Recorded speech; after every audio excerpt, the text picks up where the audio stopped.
Hey,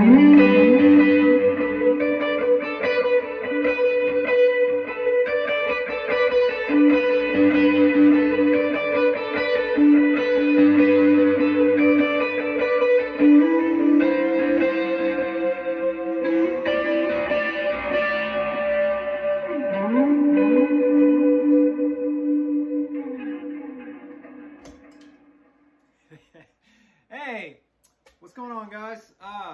I was going to talk today a little bit about some EQ stuff and talking through maybe some pick technique. And I just noticed, I'll change my little view here.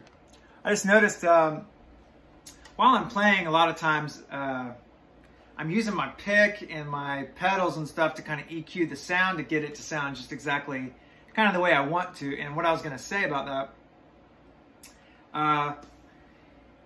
is there's a sound I'm going for in my head, and I'm trying to get this kind of top end.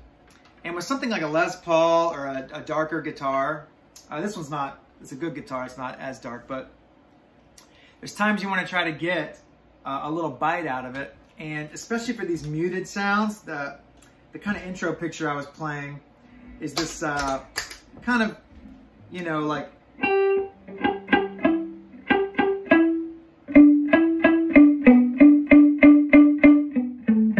it sounds, you know, that's just straight into the amp. It's a little Princeton back here on like 2.5.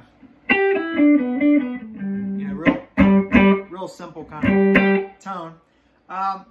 So in order to get the notes to bite just right, like on a muted part, I'll use a couple of different techniques. Now on a song, when we're playing live, I use a couple of different things.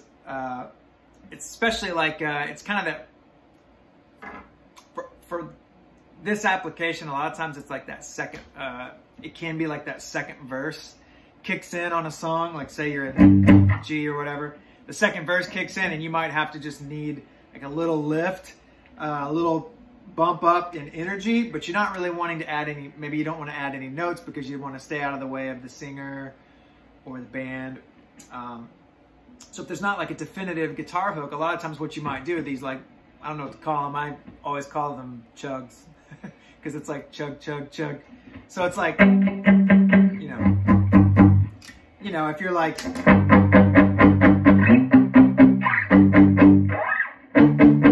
kind of stuff.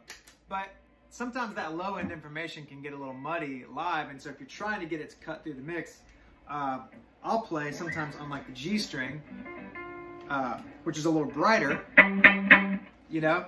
And if you were standing right in front of the amp, it might sound like too much top end and too much kind of bright, that kind of sound. If you add an overdrive pedal, that helps it cut through the mix too. So like if you're just doing the amp, it would sound kind of like, you know, and that's fine. But if you add a drive pedal, suddenly the kind of light chug becomes a lot more focused, and it kind of helps you cut through the mix. You can even try stacking. Sometimes I stack two overdrives together to get that exact sound that I'm talking about. Sometimes a little bit of verb helps. So I add like a little verb. Okay, that's just the Boss reverb and a little bit of overdrive. And so I went from here's nothing, you know. Let's play with the pick like normal. Okay, muting with the flush of this hand. Now I'm going to switch the pick around, and I'm going to use the scrapey side of the pick. Can you see the texture there? So here's the other side. This is fine. Here's the scrapey side. Or you could even come up. So already it's got a little more top end. Then I'd add the drive. I'd back that down just for the sake of the video. And you add a little verb. Now this reverb, the Boss reverb, has a little top end on the tone, so you can add more. I'll add more top end just for the sake of the video. Even brighter. So already you're getting a lot of like bright, You're getting some bright top end from the verb. You're getting a little bit from the pick because you are scraping. You're getting a little bit of focused kind of mid-range and top end from the overdrive pedal.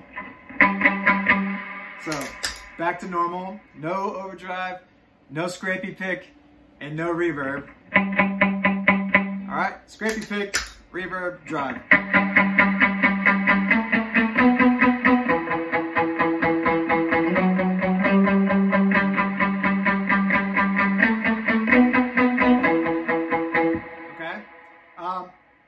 Now, the other thing you could do is stack in another pedal. So maybe I'll add in like a boost pedal on top of that. Maybe you want to make it a little louder.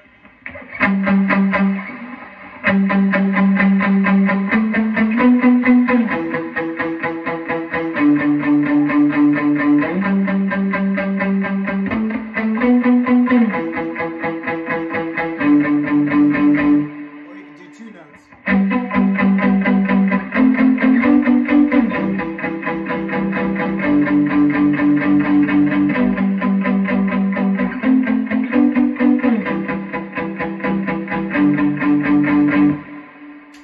So, it's just like, it's a tricky thing because sometimes when you add overdrive or you add a lot of effects, your stuff can get muddier.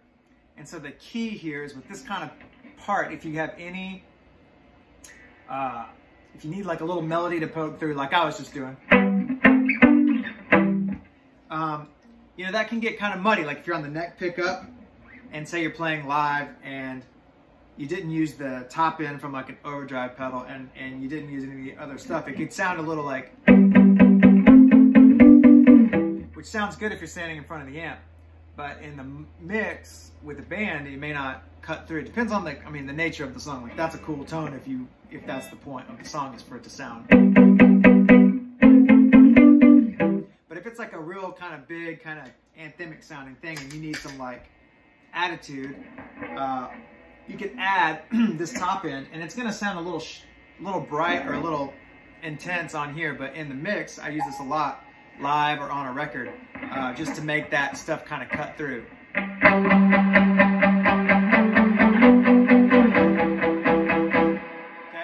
The other thing you can do is alternate. So you start on like start on maybe the G string if you've got like a drone note. So I'm playing like open G and then the same note on the D string. So you could do like or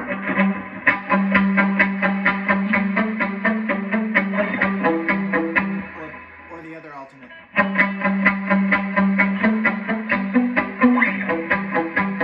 that's just another way to do that. But what I like about it is you add in like a little delay, like in the intro picture I was playing. I had like just a little memory man, so I'll show you what that sounds like.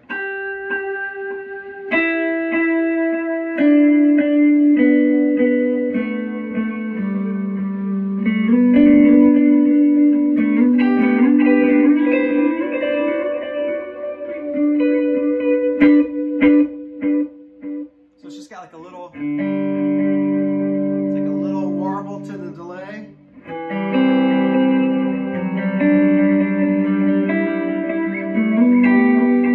And you don't have to play that hard. That's the other cool thing. Like I might have been playing hard when I was getting into it, but like, you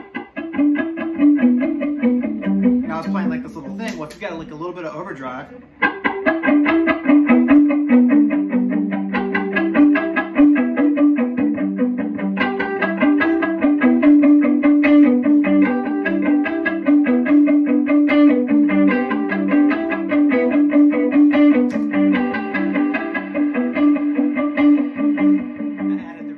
I added the reverb there, that's all.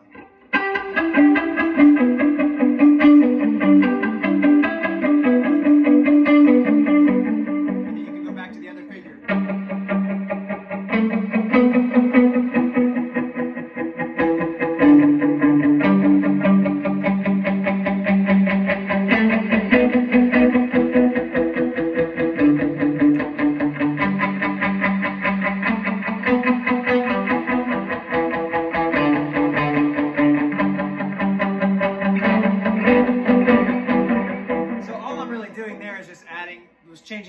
so you can hear how bright. That's another trick to just kind of get it to cut through, is to make it brighter with the pickup, because like the back pickup, the bridge pickup, would be a lot potentially brighter. If that's too much, you can go middle.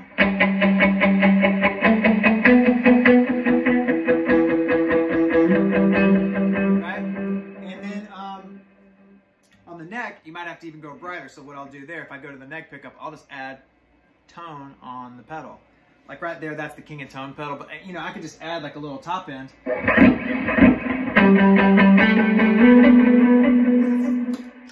It can be a little, right? That's without any pedals, and then with the King of Tone. So you got all this extra.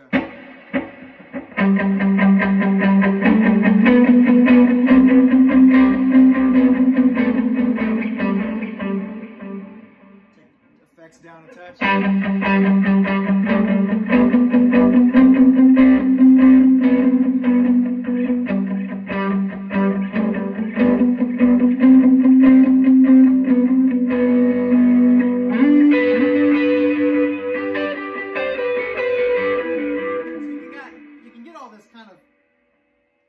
Nice top end out of the pick, out of the pedal, and you didn't have to do any, you know, crazy moves. It's just a little bit different technique to get it to cut through the mix on those chugs, or like a little part, like a little verse part or something. So yeah, I just wanted to show you some things I use a lot. I'm not doing anything too crazy there. It's just yeah, not doing anything too crazy there. It's just the a little bit.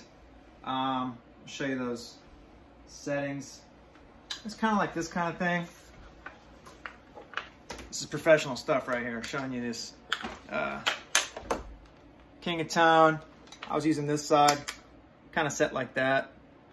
Reverb, and then a little bit of that Memory Man. This is high-tech stuff right here. I'm gonna figure out a way to do this. Maybe I'll just prop it up next to me, or you can just see what I'm doing.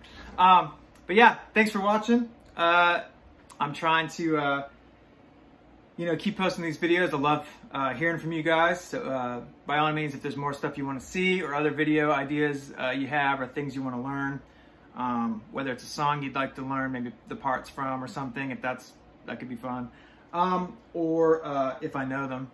And or if it's, you know, just more of this kind of stuff, or you have something specific you want to learn, please hit me up below, and or just say hello. I love hearing from you guys, and thanks so much for those of you that are subscribing and following along and liking the videos. Everything, that's so cool, man. Thank you so much, and really enjoying hearing from you guys. And yeah, thanks for the creative outlet. This is fun. I'm going to keep trying to come up to the studio and make more videos.